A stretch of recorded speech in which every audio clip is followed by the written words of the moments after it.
Hi guys, so I'm sorry that this video is a little bit late, but it's not technically late because whenever I first started this video series, I gave myself a little bit of leeway by saying that I would post.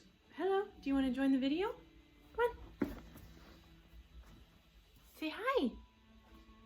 Okay, I gave myself a little bit of leeway by saying that, there we go.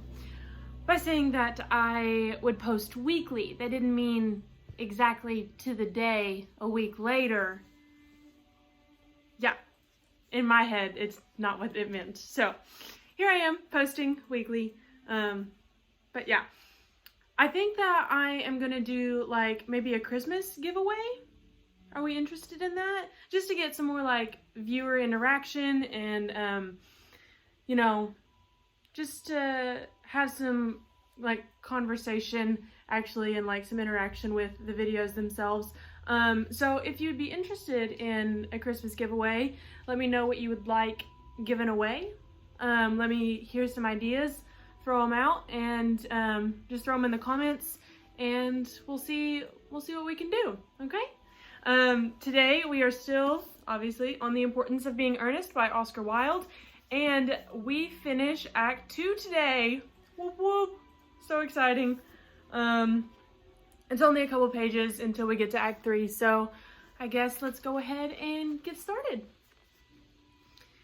The last thing that happened was Dr. Chasuble escorted Miss Prism and Cecily into the house while Jack and Algernon were staying outside.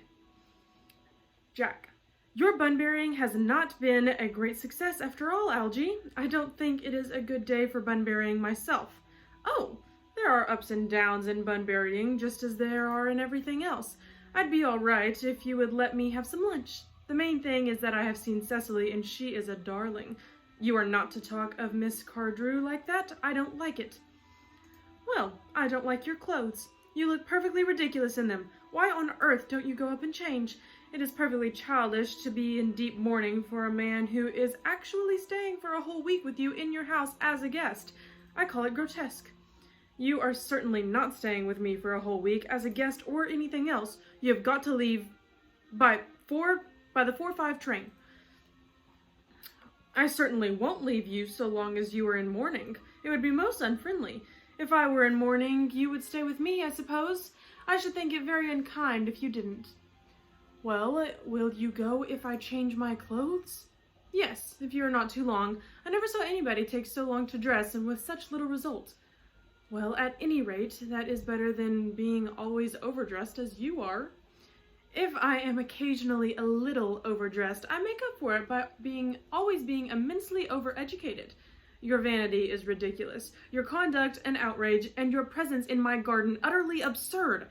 However, you have got to catch the 4:05, and I hope you will have a pleasant journey back to town. This bunburying, as you call it, has not been a great success for you."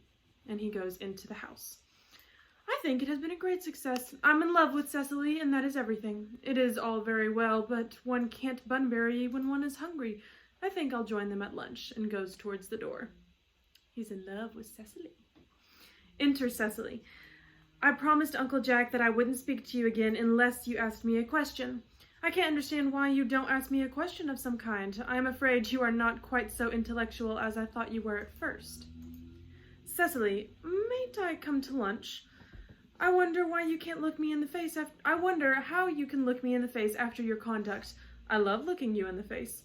But why did you try to put your horrid bill upon poor Uncle Jack?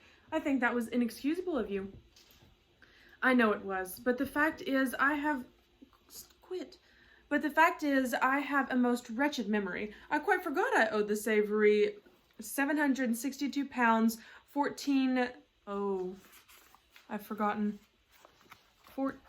shekels and 14 shillings, excuse me. Shekels, what's a shekel? 14 shillings and 2 pence. Well, I admit I am glad to hear that you have a bad memory. Good memories are not a quality that women admire much in men. Cecily, I am fearfully hungry. I can't understand you being so hungry, considering all you have had to eat since last October. Oh, those suppers were for poor Bunbury. Late suppers are the only things his doctors allowed him to eat. Well, I don't wonder then that Mr. Bunbury is always so ill if he eats suppers for 6 or 8 people every night of the week.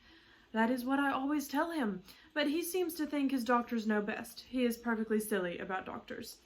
Of course, I don't want you to starve, so I have told the butler to send you out some lunch.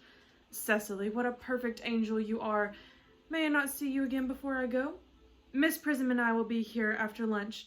I always have my afternoon lessons under the yew tree. Can't you invent something to get Miss Prism out of the way? Do you mean invent a falsehood? Oh, not a falsehood, of course.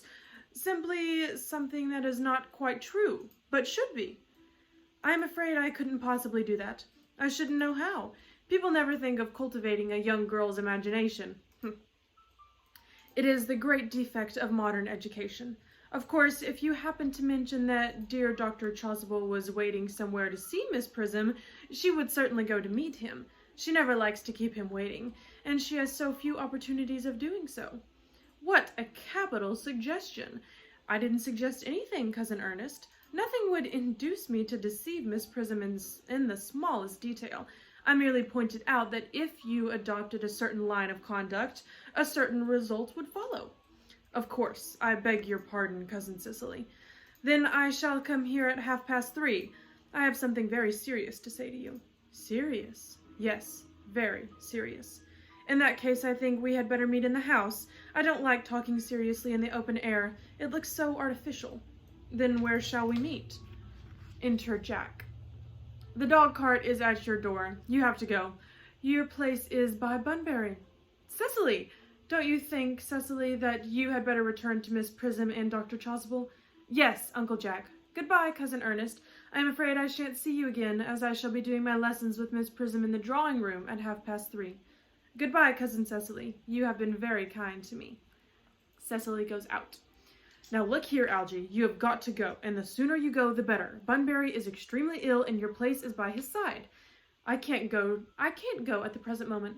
I must first have my second lunch, and you will be pleased to hear that Bunbury is very much better.